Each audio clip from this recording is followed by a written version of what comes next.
Salut à tous, on se retrouve pour une nouvelle vidéo tuto et information surtout en fait.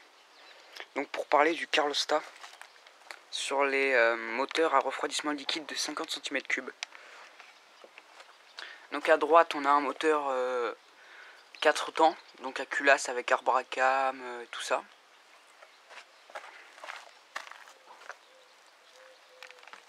Donc refroidi par air, donc forcément on n'a pas de Carlosta. Donc voilà, soupape, admission échappement. Voilà, arbre à cam. Donc on a les cams ici et l'arbre derrière. Enfin non, ça c'est l'arbre à cam et ça c'est les culbuteurs ici qu'on voit, excusez-moi. Donc culbuteur. Et ça c'est pour la chaîne de distribution. Donc voilà. Le cylindre.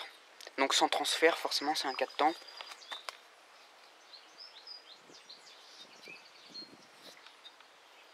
« 72 cm3.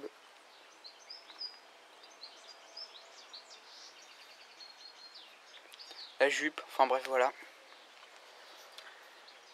Et donc moteur 4 temps, et là moteur 2 temps. Donc Minarelli AM6 d'une donc c'est une Rieju MRT Pro, 49 cm3, échappement. On a les transferts ici, les lumières et tout ça.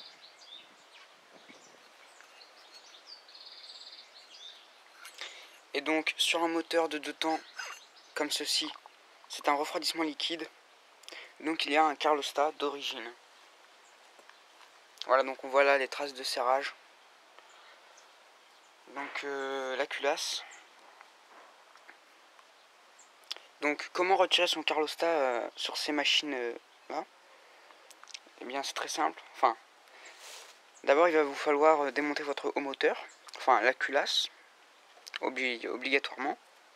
Donc une fois qu'on a enlevé la culasse, eh bien on a deux vis ici côté admission. Vous voyez? Donc là je suis côté admission, côté échappement. La bougie ici.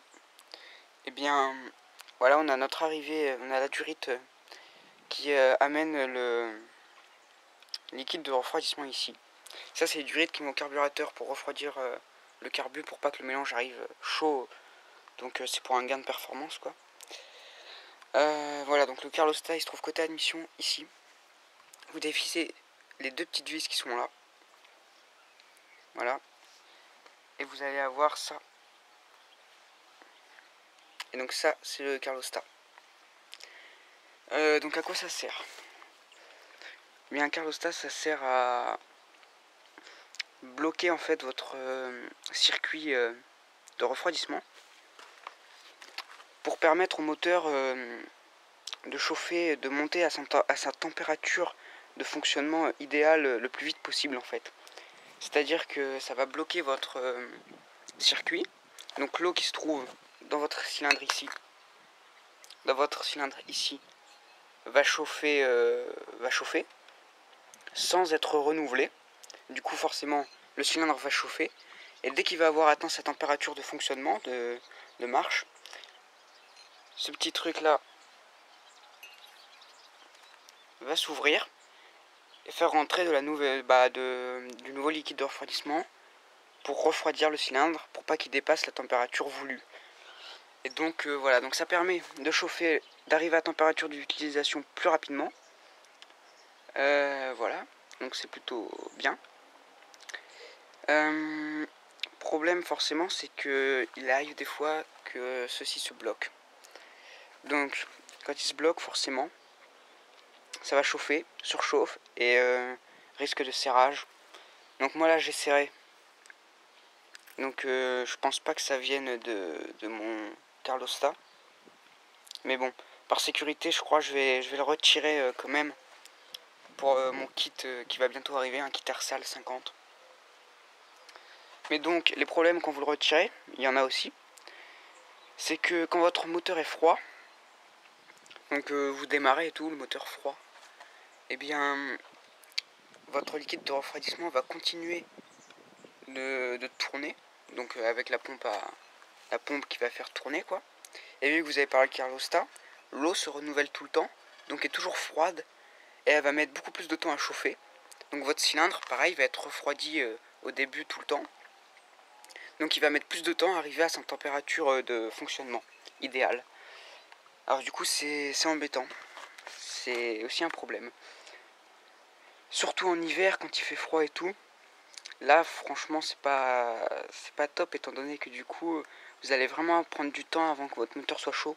Donc le mieux c'est vraiment de laisser chauffer au ralenti sans rouler. Parce que si vous roulez forcément votre radiateur va être refroidi avec l'air froid et tout si on est en hiver.